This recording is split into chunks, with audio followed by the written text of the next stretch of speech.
ہمارے برصغیر پاک و ہند میں یہ بریلوی، دیوبندی، اہل حدیث، سلفی، سنی، شیعہ، اس تقسیم نے بہت نقصان پہنچایا. اس لیے نقصان پہنچایا ہے کہ جو مسلک ہیں وہ مسلک نہیں رہے، اپنے درجے سے بڑھا کر انہیں دین و مذہب بنا دیا گیا. اب اس میں اختلاف رائے، تعبیر و تشریح کا اختلاف نہیں رہا، بلکہ تضاد، مخالفت، تصادم تک چلا گئی، اور ایک دوسرے کو اسلام کے دائرے سے خارج کرنا یا دل سے خارج سمجھنا، اس میں تقسیم ہو گئے. اور نقصان کیا ہوا ہے کہ یہ ساری امت مسلمہ ہیں، یہ مسلمان ہیں، ان سب کا حضور علیہ الصلوۃ والسلام کے ساتھ ایک تعلق ہے، نسبت ہے، ربط ہے.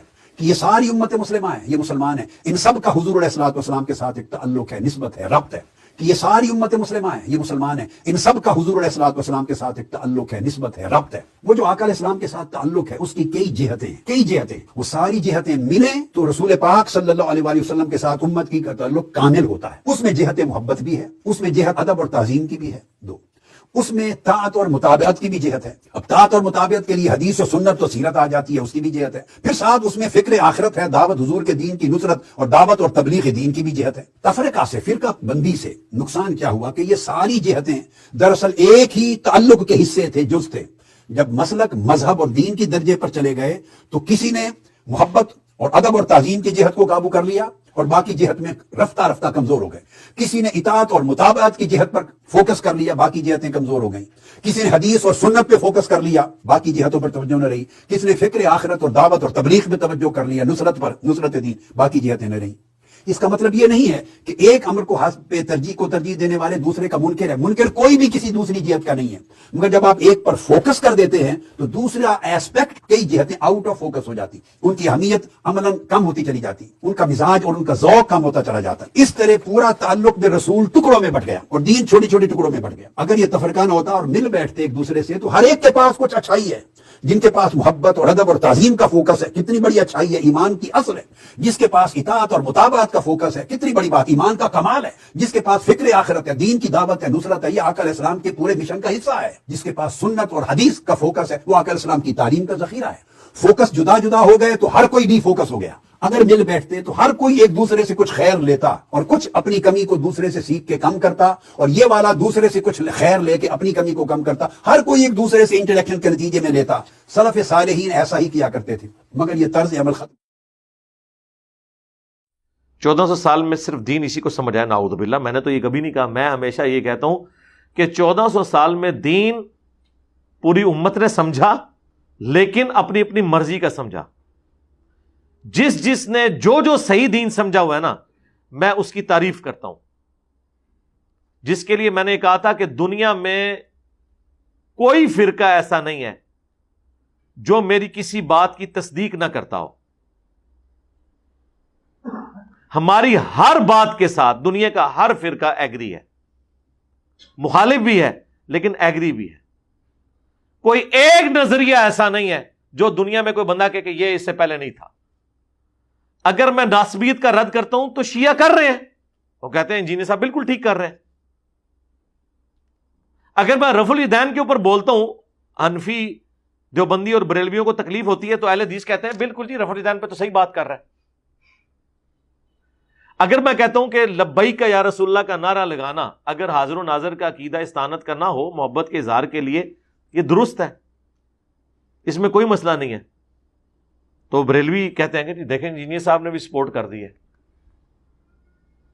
لیکن اہل حدیث اور دیوبندی غصہ کھا جاتے ہیں. مجھے بتائیں کہ میں نے یہ ایک عقیدہ ایسا لانچ کیا ہے جس میں سارے میرے خلاف ہو گئے ہوں.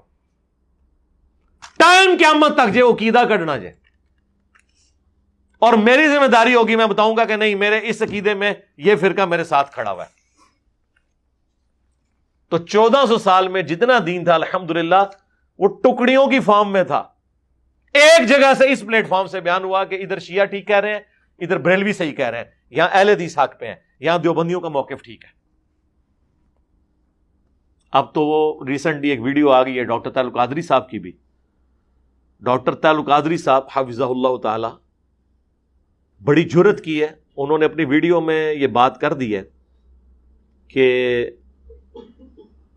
سب کانٹیننٹ میں جتنے فرقے ہیں بریلوی، دیوبندی، اہل حدیث، شیعہ، انہوں نے سب کو ایک تو مسلمان ڈکلیئر کر دیا ہے.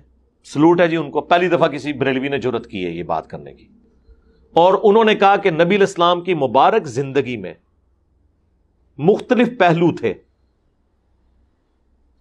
اور وہ سارے پہلو ڈومیننٹ تھے، لیکن ہر فرقے نے اپنی مرضی کا ایک پہلو پکڑ لیا. یہ وہی بات انہوں نے دوسرے انداز میں کی ہے جو میں کر رہا ہوں، بلکہ مجھ سے پہلے امام شافعی نے کی ہے. ان کان رفضا حب آل محمد فلیشہد الثقلان انی رافضی. اگر بالفرض اہل بیت کی محبت کا نام رافضی ہونا ہے تو اے جن و انس گواہ ہو جو میں رافضی ہوں، جس میں نے ایڈیشن کی تھی کہ اگر رسول اللہ کی سچی محبت کا نام بریلوی ہونا ہے تو میں بریلوی ہوں، اگر صحابہ کے دفاع کا نام دیوبندی ہونا ہے تو میں دیوبندی ہوں، اگر عقیدہ توحید قرآن و سنت کا اسی پیشن کے ساتھ ماننا اس کا نام اہل حدیث ہونا ہے تو میں اہل حدیث ہوں. یہ میں نے بھی اس میں ویلیو ایڈیشن کی تھی. ڈاکٹر طاہر القادری صاحب نے بھی کہا کہ نبی الاسلام کی مبارک زندگی میں ڈومیننٹ پہلو ہے دعوت و تبلیغ کا. پوری زندگی آپ نے دعوت و تبلیغ کے لیے ایفرٹ تن من دھن لگا دیا. تو طاہر القادری صاحب فرمانے لگے کہ مسلمانوں میں ایک فرقے نے ان کا دعوت و تبلیغ والا کام جو ہے نا بڑی مضبوطی سے تھام لیا ہے، تو وہ بھی جنتی ہے کہ اس نے حضور کی زندگی کا ایک پہلو پکڑ لیا مضبوطی سے، یعنی تبلیغی جماعت یا دیوبند. یہ کون کہہ رہا ہے؟ ڈاکٹر طاہر القادری صاحب. اور انہوں نے کیٹاگوریکلی کہا ہے کہ میں سب کانٹیننٹ کے سارے فرقوں کو مسلمان اور جنتی مانتا ہوں. پھر انہوں نے کہا کہ نبی الاسلام کی مبارک زندگی میں ایک پہلو ہے صحابہ کی آپ سے عقیدت کا، عشق کے اظہار کا، تو یہ ایک فرقے نے بہت ڈومیننٹ پکڑ لیا، یعنی بریلویوں نے. پھر انہوں نے کہا نبی علیہ السلام کی مبارک زندگی میں ایک پہلو ہے توحید کو اسٹیبلش کرنے کا، اور نبی علیہ السلام کی مبارک زندگی میں آپ کے جو طریقوں پر عمل کرنے کے لیے دیکھنا کہ اس کے لیے حدیث صحیح ہے یا ضعیف ہے، اور بڑا کرٹیکلی اسے دیکھنا، اور اس کے بعد آپ کی اطاعت والا جو پہلو ہے، آپ کو فالو کرنے والا جو پہلو ہے، اس کے اوپر ایمفسائز کرنا. اب ظاہر ہے کہ وہ اس کے بعد اہل حدیث بول ہی نہیں سکتے تھے، وہ اشارتاً بات کر رہے تھے، کٹ کھانی سی انہوں نے بریلویوں کو. تو انہوں نے کہا کہ اس حوالے سے ایک طبقہ اس کو لے کے چل رہا ہے، ایک طبقہ اہل البیت کی محبت کو لے کے چل رہا ہے. تو انہوں نے کہا افسوس، اس پہ انہوں نے افسوس کا اظہار کیا کہ سارے فرقوں نے اپنی اپنی چیزیں ملی ہوئی ہیں، حالانکہ یہ ساری چیزیں ایک جگہ جمع ہونی چاہیے. سرکار رکو ذرا، صبر کرو، آپ کو بتاتے ہیں کہ دنیا میں ایک پلیٹ فارم ایسا بھی موجود ہے، اور وہ پلیٹ فارم کوئی چھوٹی سی پلیٹ فارم ہی نہیں ہے، اتنا بڑا پلیٹ فارم ہے کہ دنیا کی کوئی مسجد نہیں ایسی بچی کہ جس مسجد کے اندر آپ کو ہمارا اسٹوڈنٹ نہ ملے. الحمدللہ. جس نے اپنے خلاف سارے فرقوں کو کر کے صدیوں کے فرقے الٹ دیے ہیں صرف سچائی قرآن و سنت کی طاقت کی وجہ سے. اب میں آپ سے پوچھتا ہوں، کیا اہل البیت کا دفاع کبھی شیعہ نے بھی اس پیشن کے ساتھ کیا تھا جو ہم نے کیا ہے؟ کیا اہل حدیث نے اس طریقے سے پرانے اور نئے سارے بابوں کو للکارتے ہوئے بائی نیم، یہ تو ڈرتے تھے، نام بھی نہیں تھے لیتے، ایون پرانے بابوں کے ناموں کے ساتھ یہ رحمت اللہ علیہ بھی لکھتے تھے، حالانکہ نجی محفلوں میں کہتے تھے یہ سارے فراڈیے تھے. ہم نے کہا کہ بھائی رسول اللہ سے آگے کوئی نہیں ہے. ہاں، ہمارا امام وہ ہے جس کی قبر مدینے میں ہے. ہر شخص سے اختلاف ہو سکتا ہے سوائے رسول اللہ کے، جو امام مالک کا قول ہے، اور دنیا میں کوئی شخص ایسا نہیں ہے سوائے اس صاحب قبر صلی اللہ علیہ وآلہ وسلم کے کہ جس کی ہر بات مقبول ہو اور کوئی بات مردود نہ ہو. یہ تو ڈھکے چھپے الفاظ میں توحید بیان کرتے تھے. اور رئیس قصر محمد بن سلمان نے ان کی نکال دی. یہ درباروں پہ ناچنے والے لوگوں کے خلاف بولتے تھے. جب حرم میں، حرم کی سرزمین، ظاہر ہے وہ پوری سرزمین حرم ہی ہے ہمارے لیے، اس میں جب نچوائے گئے ہیں یہ سارے لوگ، تو ادھر ان کی توحید آ کے پنکچر ہو گئی. کوئی ایک جملہ نہیں اس کے خلاف بول، الٹا دفاع کر رہے ہیں کہ جی حکمرانوں کی اطاعت کرنی چاہیے. ہماری جیسی توحید کسی نے بیان کی؟ جو ڈاکٹر طاہر القادری صاحب فرما رہے تھے اپنے کلپ کے اندر کہ کسی نے ایک پہلو کو زیادہ پکڑ لیا. سرکار آپ اس پلیٹ فارم پہ آئیں تو آپ کو پتا چلے گا کہ ہر پہلو کو سب سے زیادہ اس پلیٹ فارم نے پکڑا ہوا ہے. نہ ایسا اہل بیت کا کوئی دفاع کر رہا ہے، یہ پلیٹ فارم غدیر خم پہ کھڑا ہوا ہے، نہ اس طرح کی توحید کوئی بیان کر رہا ہے. اور سنت کی پیروی کا یہ عالم ہے کہ چھوٹی چھوٹی بات پہ بھی ہم قرآن و سنت کے ریفرنسز پیش کرتے ہیں. اس لیول تک جا کے بھی کہ اتنا حصہ بخاری میں ہے، باقی حصہ مسلم میں ہے، یا بخاری میں تعلیقاً آیا ہے، اس کی سند ابن ماجہ کے اندر موجود ہے۔ سنت اذکار کارڈ یہ لکھے ہیں۔ آپ تو سلاسل کے سلسلوں کے وظائف بتاتے رہے، ہم نے نبی علیہ السلام کے فرض نماز کے بعد سنت کارڈ، آخرت کا گرین کارڈ یہ، اور یہ آخرت کا بلو کارڈ۔ ویسے دنیا میں گرین کارڈ جو ہے وہ امریکہ کی نیشنلٹی، اور بلو کارڈ جو ہے ورک پرمٹ ہے یورپین یونین کا۔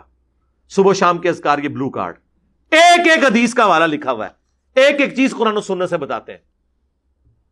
تو آپ نے وہ جتنے، اور تبلیغ کا پہلو آپ بات کرتے ہیں، سرکار بتائیں اس طرح کی تبلیغ کسی نے کبھی کی کہ لوگوں کے بنائے ہوئے بزرگوں، بابوں اور سو کالڈ اماموں، ان میں اماموں کا قصور نہیں کہہ رہا، ان کی کتابیں تو میں نے یہاں پہ سجائی ہوئی ہیں، ان کی جوتیوں کی خاک ہماری آنکھوں کا سرما، انہی کی تعلیمات ہم آگے لے کے چل رہے ہیں، لیکن رسول اللہ کے مقابلے پر نہیں ان کے ذاتی اقوال، بلکہ نبی علیہ السلام کے جو فرامین انہوں نے ہم تک پہنچائے ہیں۔ تو یہ جو دعوت و تبلیغ کا کام ہے کہ نبی علیہ السلام کی محبت میں دنیا کے ہر بندے سے ٹکر لے لینا، یہ اس پلیٹ فارم پہ ہوا ہے۔ ڈاکٹر طاہر القادری صاحب نے اپنے اس کلپ میں جو جو تعریفیں کی ہیں ہر مکتب فکر کی الگ الگ، اور انہوں نے ایک خواہش کا اظہار کیا ہے کاش یہ ساری ایک جگہ جمع ہوتی، وہ ان کے خیال سے بھی بڑھ کر انٹینسٹی کے ساتھ ہمارے اس پلیٹ فارم سے الحمدللہ چیزیں بیان ہو رہی ہیں۔ پچھلے دنوں مفتی منیب الرحمان صاحب نے میرے اوپر ایک پورا مضمون لکھا ہے اور دنیا اخبار میں چھپا ہے۔ پاکستان میں دوسرے نمبر پہ ہے یہ گروپ میڈیا انڈسٹری میں، نمبر 1 جیو ہے اور ان کا جنگ اخبار ہے، نمبر 2 یہ دنیا ٹی وی والوں کا دنیا اخبار ہے، یہ جو ان کا ٹی وی چینل بھی ہے اور ان کے کالجز بھی ہیں، پنجاب گروپ آف کالجز۔ انہوں نے باقاعدہ اپنے اس کا پھر میں نے کوئی 1.5 گھنٹے میں، 1.25 سے 1.5 گھنٹے میں پوسٹ مارٹم کیا، اس مضمون کا 17 علمی پوائنٹس کا جواب دیا ہے۔ اور مجھے سرسید احمد خان کے کھاتے میں ڈالا کہ یہ جی معجزات اور کرامات کو نہیں مانتا۔ تو میں نے کہا یار ہم مانتے ہیں لیکن نہ ہوئے ہوئے تو نہ ہم سے منواؤ جی۔ تختے بلقیس آ گیا سرکار، تسی بھی وائٹ ہاؤس لے آ کے مارگلا دی پہاڑیاں تے رکھ دیو، ہاں اگلے دن میں کلپ بنا دیاں گا، اور نہ آیا اگر تو تسی بھی اگلے دن کلپ بنانا ہے اور اس کہنا ہے نہ میں بابی، نہ میں بابی، میں ہوں مسلم، علمی کتابی۔ اور پھر آپ نے دعوت دینی ہے کہ مرنے سے پہلے اے مسلمان کر لے اس پہ غور، کتابوں کا خدا اور ہے، بابوں کا خدا اور۔ بابے بھی اسی خدا کو مانتے تھے لیکن ان کوالٹیز کے ساتھ نہیں جو قرآن و سنت میں آئی ہیں، بلکہ اپنے بابوں کی تعلیمات کی روشنی میں۔ یہ بھی آپ نے ساتھ بولنا ہے، اور یہ بھی بولنا ہے کہ فرقوں کی دکانیں بند، the damage has been done، یہ بھی آپ نے بولنا ہے۔ اور آپ نے پھر للکارنا ہے اپنے سارے بابوں کو، اپنے علماء کو، کہ یہ قرآن و سنت سے جو تعلیمات انجینئر صاحب پیش کر رہے ہیں یہ حق پر مبنی ہے۔ اگر کوئی جنا ہے تو کتاب و سنت کے دلائل میں ویڈیو میں آ کے ان باتوں کا جواب دے، اور ٹائم قیامت تک ہے، بول وہی جو حق ہے، ٹائم قیامت تک ہے۔